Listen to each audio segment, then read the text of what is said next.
Okay, so update. This will be quite a long one because I want to show you what's been going on the front end. And first of all, if you don't know what this is about, we're trying to make a synth that is, easy to use on a mobile, etc. So we're coming from the direction of Caustic. That was a great app, and I can just show you this one. So here it is, written Caustic by one man. And this is how it looks, and you can have different synths and play it and interact with MIDI and stuff like that. But this is abandonware now, so what I'm trying to do is to build something that is similar, and there's this audio server written in C++ that is like one building, and then you have the other building, which is the front end. And that's what I'd like to show you today. So I'm launching a Svelte application now, so maybe a bit unpolished, but here we go. Okay, so we go into the Svelte, and this is everything. This project is also available on Alpha. Here it is. Yeah, I will push some minor things to it, so you will be a bit different here, but I will show you what's going on. So you have the Svelte. I need coffee. Here we go. And if everything works for you, you have a small VS Code folder here, so it will you can run this application directly from VS Code. So this is a Svelte application, and you need Node for that. And I'm completely new to this. I don't really want to. I'm not trying to impress anyone here. Quite the opposite. I don't know what I'm doing, and that's part of the reason why I'm doing this video, because the server in itself is layered between separations of concerns, like and also multi-threaded, and the front end is also layered. And I have written a white paper and reached out to the Svelte community about how we can try to establish some kind of, if you are familiar with the OSI model for network communication, I can just so you have like different layers for presenting, having different responsibilities, and of course we can just talk about objects and encapsulations and stuff like that. But this is on a more abstract level, or I mean abstract in the perspective of code, but maybe more concrete in another perspective. I don't know what that you would. So and like OSI approach to touch enabled applications, that's what I'd like to talk to about today. So here we have this application. If I just press run here, it will launch Vite. That is kind of a super compiler thing. I think it's written by the guy who wrote Vue.js, and I was actually into Vue before, but I have now moved over to Svelte because it's more performant. And now we have this Svelte application, but in order to mock the audio server, we also have to start a web socket server. So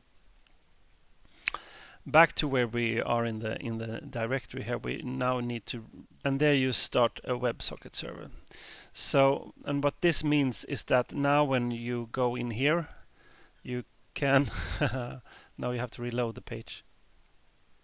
Yeah, now I can now touch the screen. This is my finger touching the screen. I have a touch screen on my PC here, and you can see it's multi-touch.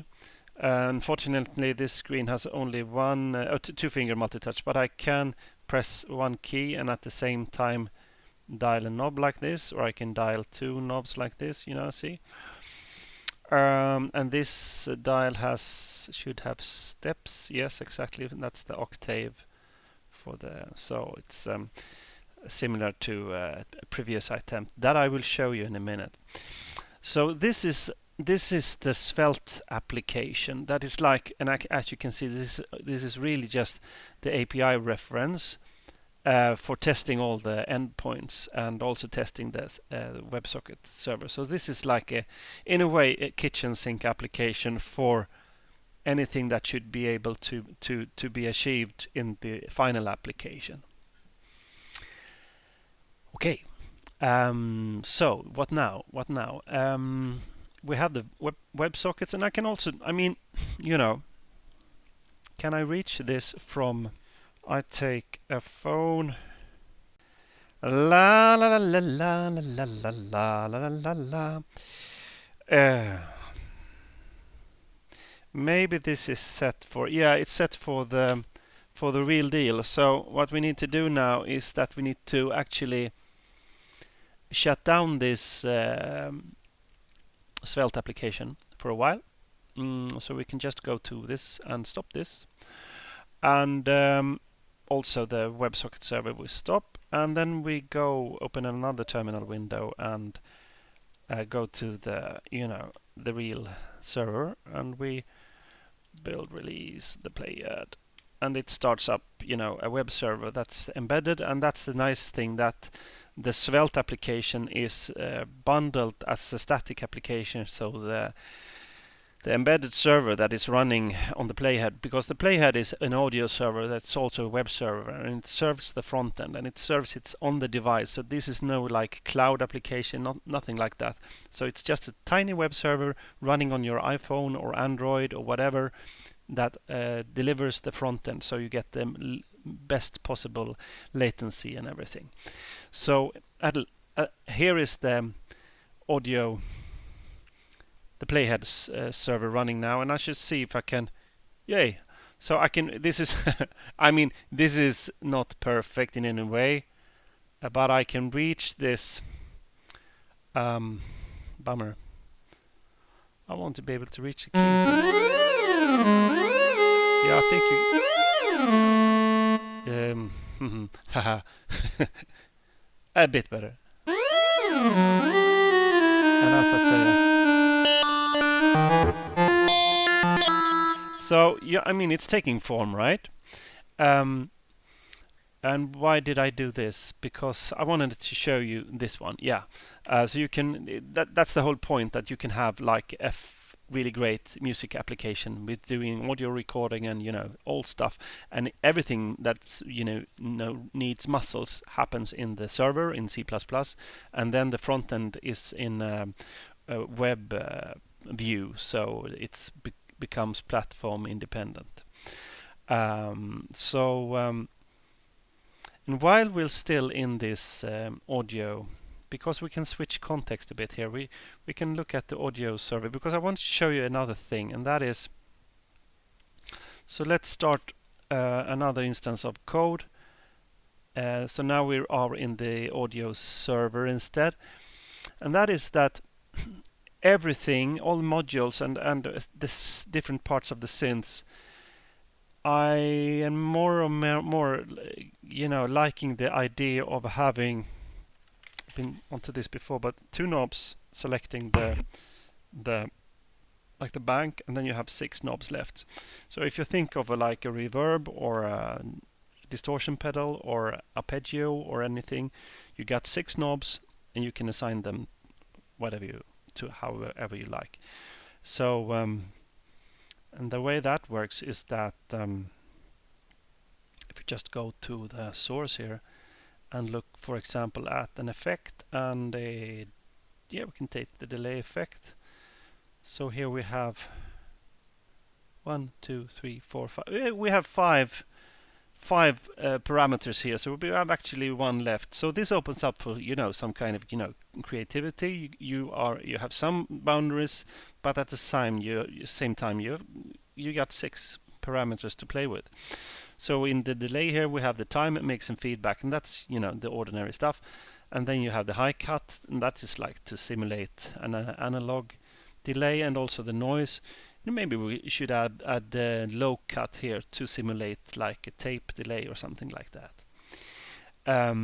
So this is what you can play with. So, and in the same way with the synths, we took look at the subreal synth here, which is the synth I've been working most with. I tried to group these parameters in pairs of 6. So this is outside the group, but here is the first group with the mix and the FM sensitivity, blah blah blah blah blah blah. And then here comes the next group. So I'm just saying that because then we are going to talk about modules that you can load into a rack, and that can be an effect or an arpeggiator, like a MIDI processor. We can look at the MIDI arpeggiator too. So here is the arpeggiator, and it's not complete, but it's working quite okay. I can show you that in a while. It's quite fun.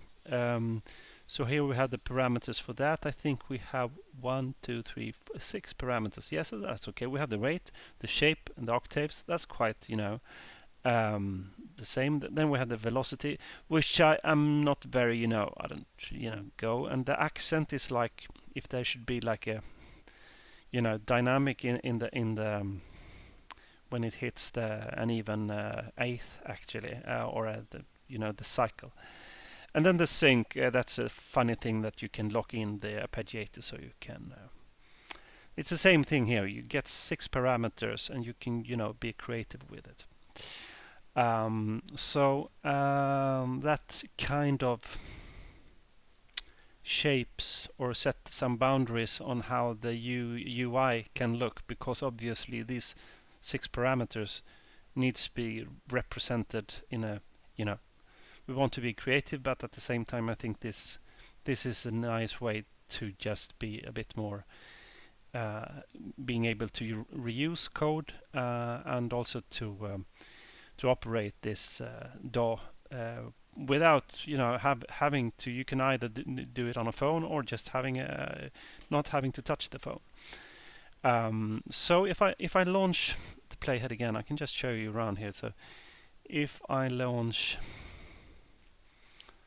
the playhead, I could of course do that from inside the code also, but all right, so it's running. Some real here's the So the old API reference that I had earlier, I'm kind of moving away from that now. So we are just loading the project, and now you should be able to hear the something coming out. Let me just verify that on OBS.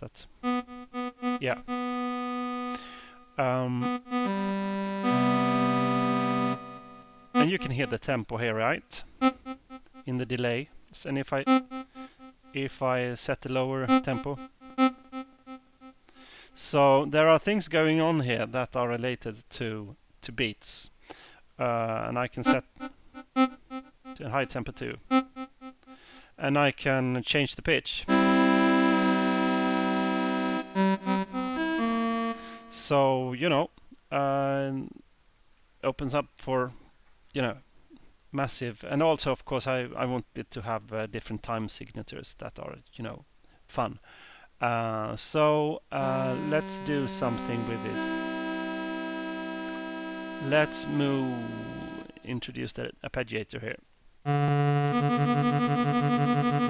Yeah, and I've been on. I can just make a. I load, and then I just fix the. Was a while. It's been a while. Like that, right? And you can't see me operating them, but I want to show you that I'm just operating these. So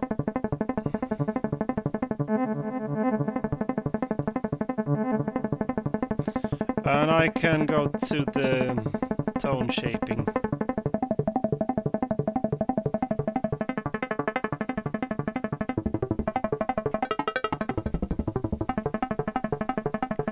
And I can go to the arpeggiator, so that's on the third, and haha, where is it? It's this one, right? I think it is. Yeah, it is. So here we have the speed, if you remember, and here we have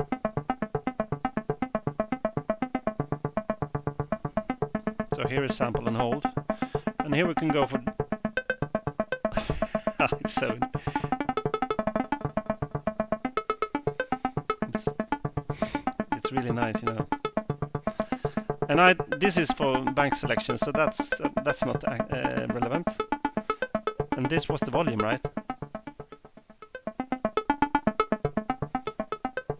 And this isn't implemented yet. That was the accent.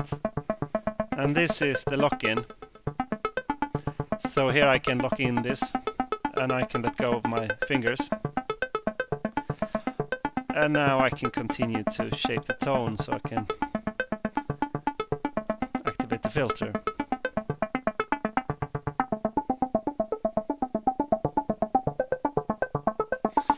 And so on. You know, and back to the arpeggiator and release the lock. So you can see.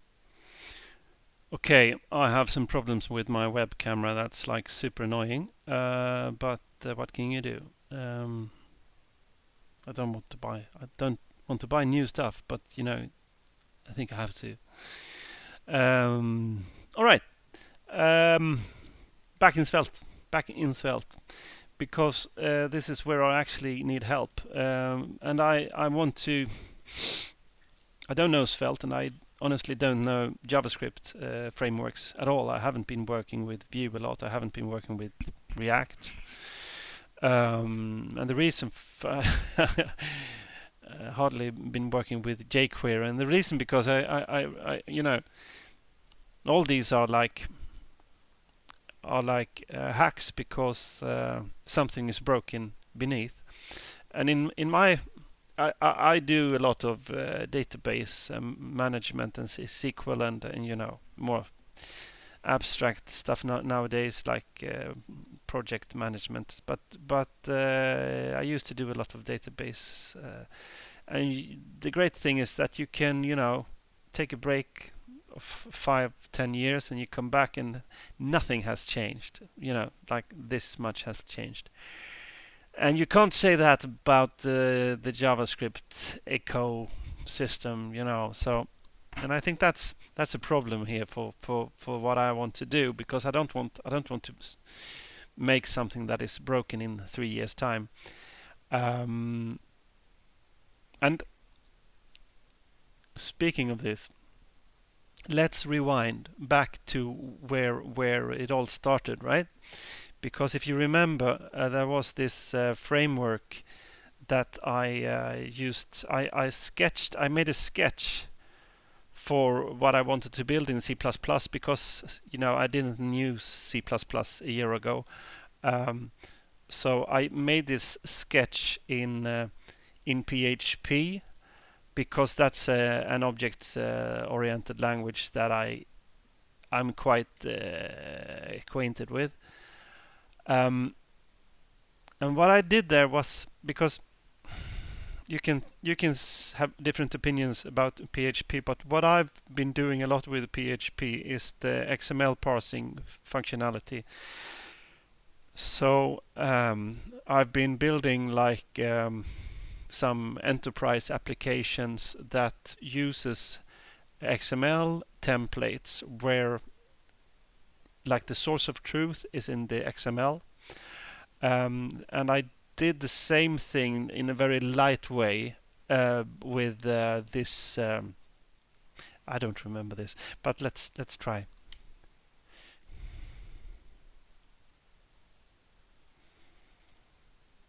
Okay, it works. Yeah, all right, fine. Okay, so you can see this. You can see this front end, right? And all these graphics and stuff like that you see here is generated in XML. So in the I think it's this one, right? So here you have the peg. So if I say peg hello,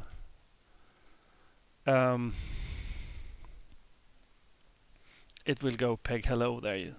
So that way of having like a single source of truth and just generating content, and no matter if that content is HTML, PDF, or JavaScript or whatever, just having the XML as the manuscript or the source of truth. Um, I know a lot of coders have code as the source of truth. I don't share that mindset. But at the same time, I can see that when you have these type of declarations become very complex when you want not so much presentation but behavior. So, for example, an interactive application, then it becomes a bit more tricky the way when you want things to interact with each other. Um, but the reason why I'm saying all this is because I think that the way Svelte is built, that is actually compile stuff. So I like that idea. I think that is a great because these files, and this is not new. There's the same in Vue and React, but it works a bit differently.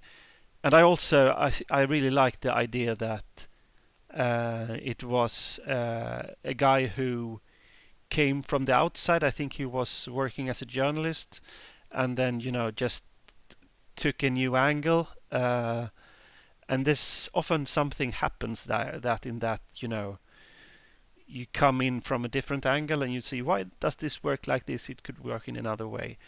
You have a fresh view when you come from another angle. So I think Svelte could last, but I don't want to bet all my money on it. And for that reason, not to lock in too much in one JavaScript framework, I would like to make some kind of abstract level thinkings, and that now we go back to the Aussie model here. So if we go to the GitHub repo, this is where I need you to start to think and be proactive here. Let's continue. So we go to the Aussie thing, right? I'll try to because this is also about how I'm trying to break down how Svelte works, right? So the first layer is where the web view is like contained. So something is making a guarantee that a web view can be shown and can be shown in that has all the capabilities with the WebSockets and all the underlying technology, and also is scaling that in a way so that we can have, because this is not like responsive web design. I don't want to be on different screens. It should be it works it works in a different way. So the way that works is that in Svelte is that I have static frame, and if I now launch this application here and I go to the frame, you can see here that it is framed to something. I don't remember actually. Zooms in and out depending on the viewport. A bit differently than you do when you have responsive web design. And also loads, guarantees that some other stuff, for example, that the touch actions, if I have a PC here, I shouldn't be able to right click and stuff like that, because the same with if that's a touch screen, there should be no like meta stuff going on that I want to tap to zoom or anything like that. It's designed to just interact and look like it does. It's not a web page. It's just like an application, ordinary application. So if I go back, what I try to map these layers and map them into Svelte. Okay, so here we have the first layer. As I said, provides foundation for rendering. My throat. I should stop talking. Second layer, and that is like providing the communication to the server, WebSocket server, and providing the communication to the components, like the knobs and stuff like that. Global resources, loading global resources, preparing for visual content like fonts and stuff like that. And then the third layer comes the components with the sliders and knobs and the buttons and stuff like that. And could argue that these should be on the very top of this model, because that's where you actually touch. But I think that's not a valid, or I mean it could be valid, but I don't like that idea. And the reason why I don't, because you can think of like a dog or an infant that can see the components and touch the components, but they wouldn't have the concept of the application. So I mean, the components are there, but they sit in a context that is more related to UX than UI. So in a way, we are leaving the UI domain now with the knobs. With the knobs in place and working, we are leaving. Okay, we have a UI. Now we are moving up to create something that is a coherent application with a great user experience. So the way that works is that the components sit in the modules. Remember the modules that we talked about earlier, the synths and the arpeggiators and the delays, and with the buttons and the knobs and the sliders and stuff like that. And they can be read-only, like a VU level meter, or